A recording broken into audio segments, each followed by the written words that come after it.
রাষ্ট্রের কাছ থেকে সরাসরি এসে আমাদের নির্দিষ্ট টাইমটা না বলে যায় যে আমরা এতদিনের মধ্যে অধ্যাদেশ দিব, তাহলে আমরা এখান থেকে যাব না। যদি না দেয়, আজকে যদি কোনো ধরনের মব ক্রিয়েট হয়, সেটার দায়ভার 7 কলেজের শিক্ষার্থী নিবে না। এই মাসে বাংলাদেশ স্বাধীন, আজকে আমাদের 12 মাস হয়ে গেছে, এখনো পর্যন্ত বিশ্ববিদ্যালয়ের শেষ পর্যায়ে আমরা এখন আসতে পারিনি।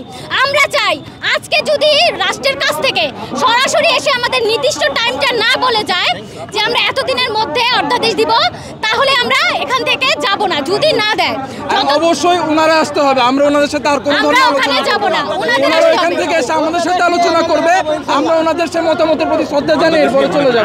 কিন্তু হ্যাঁ, একটা নির্দিষ্ট সময়সীমা তাদের আজকে বলে যেতে হবে আমাদের, এছাড়া আমরা এখান থেকে আজকে ত্যাগ করব না। শান্তিপূর্ণ কর্মসূচি করব, কিন্তু আমরা অধ্যাদেশ নিয়ে এবার পড়ার টেবিলে বসবো। বসুন্ধরা টিস্যু, অশুদ্ধতার বিরুদ্ধে এক বিন্দুও ছাড় নয়।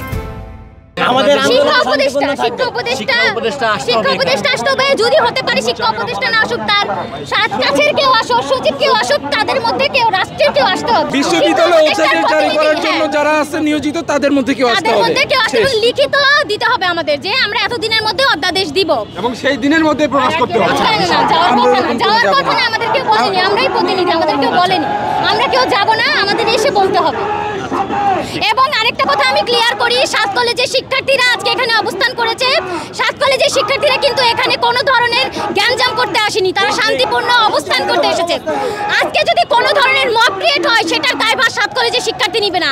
এবং 7 কলেজের শিক্ষার্থীর উপর কোনো ধরনের টোকাও যেন না পড়ে, সেটা আমি বারবার বলে দিচ্ছি। এবং পুলিশ প্রশাসনকেও বলবো, এটার পুরোপুরি দায়ভার আপনারা সবকিছু ম্যানেজ করবেন, এটা আমাদের দেখার বিষয় না। আমরা শুধু জাস্ট এখানে অবস্থান করব আমাদের দাবি নিয়ে। দাবি যদি তারা মনে করে, রাষ্ট্র মনে করে 10 মিনিটের মধ্যে আমাদের দাবি দিয়ে দিবে, তাহলে আমরা 10 মিনিটে চলে যাবো। আমরা এখানে সারা